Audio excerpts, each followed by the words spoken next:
Hi friends, welcome to my channel Odia flavours by Madhu. आसतु आज बनैबा जह्नी पोस्त। मात्र 5 ରୁ 7 मिनिट भितर आमर रेडी हो टेस्टी जह्नी पोस्त तरकारी। फास्ट आम 1 केजी जह्नी नहीं, जह्नी पूरा कणिया थिबा दरकार। एबे कौन करबा, जह्नी को भल भाव चोपा छड़ेकी कौन करबा, छोट छोट पीस करके काटिदबा। यही जह्नीर आम सब पीस पीस करके काटी चाहिए आधे आलू पकई पारे। एबे कौन करबा, आम 1 स्पून नहीं पोस्त को बतरे 10-15 मिनट आगुरी। ता सहित रसुण, जीरा, कंचा लंका एतिक आम नहीं आपको भल भाव पेस्ट कर नहीं आसवा। एबे आम जह्नी को काटी चाहिए आधे आलू पकई पारे, ना खाली भी बनई पारे। आम किंतु आलू पकईबा। एबे कौन करबा, गोटे कढ़ई को बसैबा। कढ़ई को बसई सारा कढ़ई आमर गरम होगला से सोरष तेल दबा। जह्नी पोस्तर सोरष तेल देले ही बहुत बढ़िया लगे खाइबापी। एबे आम सोरष तेल दे देइछन्ती। तेल गरम होगला से पकईबा पंच फुटण को टिके भल भाव फुटा को छाड़ा।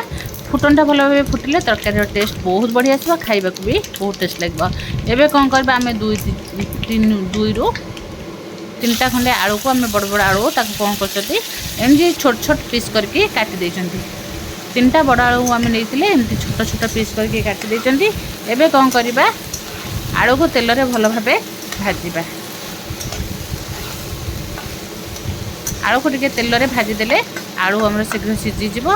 जदि जह्नी आलू को आम पकाउछन्ती, जह्नीटा शीघ्र सीझीज आउ खाइबा को बिल्कुल भल लगे। से आम आगे तेल रे आलू को भल भाव भाजीदेबा।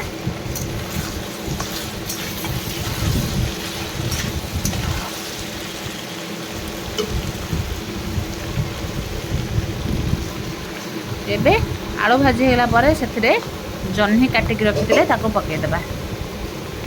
जह्नी पकई दे सारापर स्वाद अनुसार पकईदेबा लुण। स्वाद अनुसार लुण पकईदे। हल्दी पाउडर 1 स्पून पकईकी जह्नी आलू को भल भाव भाजवा।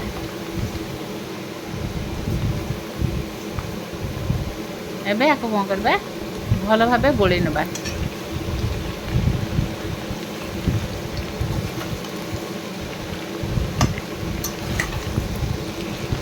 जह्नी पोस्त तो किए केते प्रकार बनई थे। यही जह्नी पोस्त बनातु, खाइबा को छोट टू बड़ समस्त बहुत भल लगे। निहाती थे घरे ट्राए करूँ। एबे कौन करबा, जह्नी आलू को भल भाव भाजीगला घोड़े देले। घोड़े दे सारापर देखो पानी आमर बढ़िया भाव बाहरी आसलानी। पानी जिते जह्नी रू बाहर,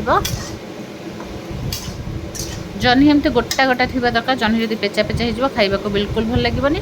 एबे कौन करबा, टिके पकईदेबा रेड चिली पाउडर। आगुरी आम कंचा लंका पकईछन्ती, जिते पकईबे राग निज खाइबा अनुसार पकईबे। जदि राग टिके बेसी पसंद ताले राग पकईबे, जदि राग कम पसंद ताले बिल्कुल भी लंका गुंड पकईबेनि, कहीं आम आगुरी कंचा लंका बाटिछन्ती। एबे कौन करबा, भल भाव या गोलई दबा। गोलैकी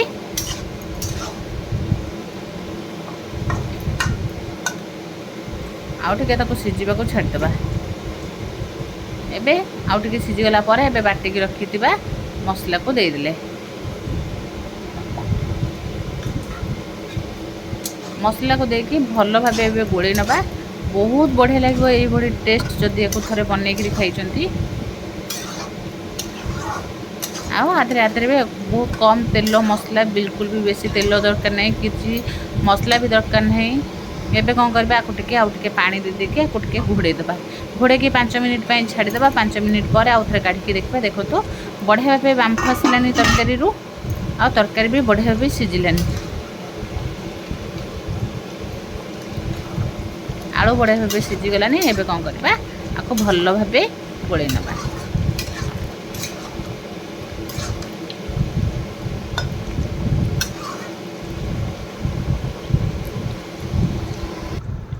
एबे आउ टिके 2-3 मिनिट पे छाड़ीदेबा। 2-3 मिनिट पर आउ थे गोलई नबा।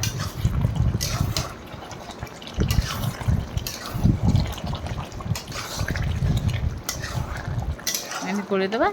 अल्प टिके 1 कप पानी देबा, बेसी पानी देबा दरकार नहीं, कहीं जह्नी तो एमती पानी बाहर। एबे कौन करबा, को गैस को बंद करदेबा। गैस को बंद कर सारा पर एबे कौन करबा, आमर रेडी होगला जह्नी पोस्तर तरकारी। आधे चाहिए पछरे टिके सोरष तेल पकेबे, बहुत बढ़िया टेस्ट लगे। निहाती थे घरे ट्राए करूँ। जदि भल लगिला